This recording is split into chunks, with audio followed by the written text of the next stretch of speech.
Do sheep qualify as house pets? Leave your answer in the comments below. Before I started recording, I knew that I wanted to leave the home island during this play session. However, the house still needed a roof. And of course, Daisy had to be properly named. There we go, much better. Given the distance I was planning to travel, I thought it might be good to take a stack of wool with me. I had no idea how frequently I would encounter a village, and it would really be a shame if I got 3/4 of the way to the end portal, only to die and end up all the way back at the spawn island. Besides, beds could be useful if I decided to go netherite mining, or use them during the fight in the end. However, the other 2 sheep, which were not in a boat, kept wandering off to these single blocks where they were trapped. I'd have to make an enclosure for them at some point. Speaking of animals, the wandering trader had left the island, but the llamas were still here. Evidently, they were abandoned. But hey, I won't say no to free leads. With 2 new leads in my inventory, I took on the task of finishing the roof, which was going great, until I realized I had placed the roof 1 block too low. So I tore it down, added the missing framing for the upstairs, and went downstairs for more supplies when I discovered one of the sheep had wandered inside of the house. Sheep may be considered domesticated, but I personally don't consider them to be house pets, so I gently nudged it outside. Good day. But of course I had to return to the mine because I was out of stone. At least I got some more copper and iron. And finally, with the additional stone, the roof was done. I just needed to find a place for the lightning rod. I eventually settled on this spot. Originally, I was going to place it on the peak of the roof, but the peak was 2 blocks wide. It looked weird with just 1, and I really didn't feel like making another lightning rod. But with that, the outside of the house was finally done. Or at least it was, until I decided it needed more depth. So I replaced the birch planks with birch stairs. I'm so glad they added the stone cutter to the game so that stone stairs are cheaper to make. I just wish they'd make something similar for wood. That would also give them the opportunity to add another villager job. Maybe that villager could buy or sell saplings, wood, apples, and the like? I can easily see people abusing those trades, though. But I guess people kind of do that already with the existing villager trades, so maybe it wouldn't make a difference? Anyway, now that the house was done, I needed to make a sheep pen. Since the lightning rod would be protecting the area, I figured right next to the house was a good place for the pen. I wouldn't be staying here long enough for the sheep noises to get on my nerves anyway. And after some very minor terraforming, all that was left was to get the sheep in the pen. It was time to put those leads to use. Unfortunately, it seems that for as much as sheep struggle to pathfind with wheat, they do an even worse job when they're on a lead. Speaking of wheat, I thought I would set up a little wheat farm, maybe get a few more sheep. However, I had forgotten how long it takes for crops to grow, so I didn't get to use it at all before I left. Fortunately, the 3 sheep quickly supplied the stack of wool I was looking for. And of course, beds also require wood, so I tried to get as close to a stack of oak logs as I could before I left. I gradually decided which items I would have to leave behind, craft into other items, or even combine on the anvil. I have a tendency to hold on to almost every item in my inventory, which is why finally getting access to shulker boxes is such a big deal for me. And it's also why I keep panicking every time I've seen that they've updated the game. But this seed still works. I checked. Finally, I closed the door to my house one last time.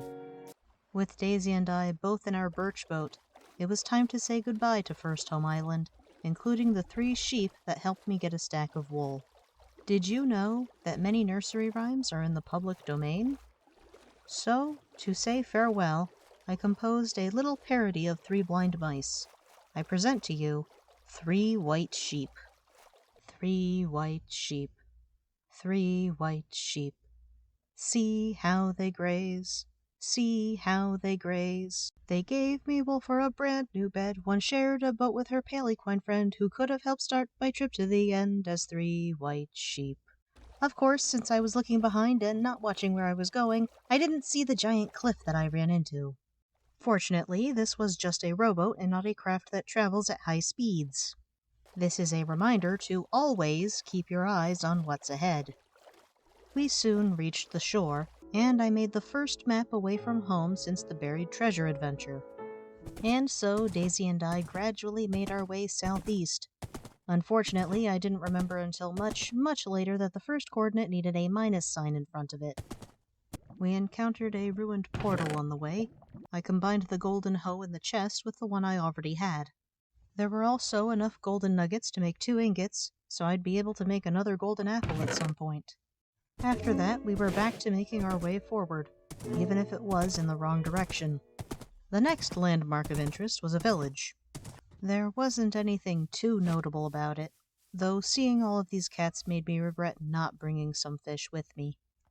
After checking all of the houses and finding nothing useful, I finally spotted these lilies of the valley that had popped off during generation. There just so happened to be a pale cat, so I further lamented not having fish or a name tag. Having a cat named Lily would have been nice. But sometimes, things work out much better than you planned them. And this was one of those sometimes. Daisy and I were on the edge of the village when I spotted some mutton and wool. Could we be on the trail of a dog? I did have bones in my inventory. We continued on, my eyes darting to every flash of white I saw. We found more mutton and wool. Could it have been the sweet berries? Or was it a sweet but deadly canine? And there she was, the first dog I had seen on this trip. I quickly retrieved the bones and hoped that RNG wouldn't hate me too much that day. I used up half of the bones, but I had successfully acquired a new friend, Lily the dog. I'd get her a name tag at some point. I still had my anvil and fishing rod in my inventory after all. Tragedy almost struck just a few minutes later, though, when she took some damage. I don't know why she jumped off the cliff. But it wasn't anything that a few pieces of beef wouldn't fix. I even grabbed a piece of mutton, just to make sure. Anything for my little Lily. Though I will say that traveling just became a lot more nerve-wracking. But after traveling through the snow, our trio arrived at an abandoned village. There were some cats, and since it had started to snow, I dropped off some of my items and began to fish. As I have said in my other series, fishing gives me a chance to pause and think about my next moves. I definitely wanted to gather some fish to acquire a feline friend. But what would I name it? I quite liked the name Dandelion for a cat, but I'd have to wait and see if they looked like a dandelion. I also wanted a name tag for Lily, which was gained almost right away. This was also about the time that I realized I had gone about 3,000 blocks in the wrong direction. The first coordinate needed to be negative. But it wasn't all lost. I had been going southeast instead of just east. Not to mention, I wouldn't have found Lily if I hadn't gone this way. Usually, I wait until the end of the storm to stop fishing, but then I heard thunder. I didn't feel like risking me or my crew getting struck, so I called it a day. I definitely had enough fish to tame a cat anyway. However, when I woke up, all of the cats were gone. So I guessed I'd just have to keep this cod in my inventory for next time. But not all was lost. I found a chest with some iron tools, and diamond horse armor for Daisy. Now that was a definite improvement.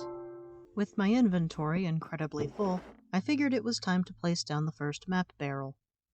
It only had 4 maps, but hey, 4 inventory slots make a difference. While fishing, I had gained a Looting 2 book, as well as an Unbreaking 3 book. I added the Looting book to my new iron sword from the one chest, added the Efficiency 2 Unbreaking 1 book I had from much earlier to one of the new iron pickaxes, and finally put the Unbreaking 3 book on the diamond shovel. It was then time to properly name Lily. Except I then realized I had used one too many L's, so I named Lily again. Guess it's a good thing I had 3 name tags. With that taken care of, I decided to head south. I needed to make this map since it contained the abandoned village, and I really didn't feel like making another map right away just so I could travel southwest. I only had so many compasses after all. I guess I'll have to make another temporary base to get more once I run out. And it's a good thing I did head south because I found this village. There were cats, so I quickly leashed up Daisy and instantly befriended my first cat. It didn't really look like a dandelion though. I'd think of a name later.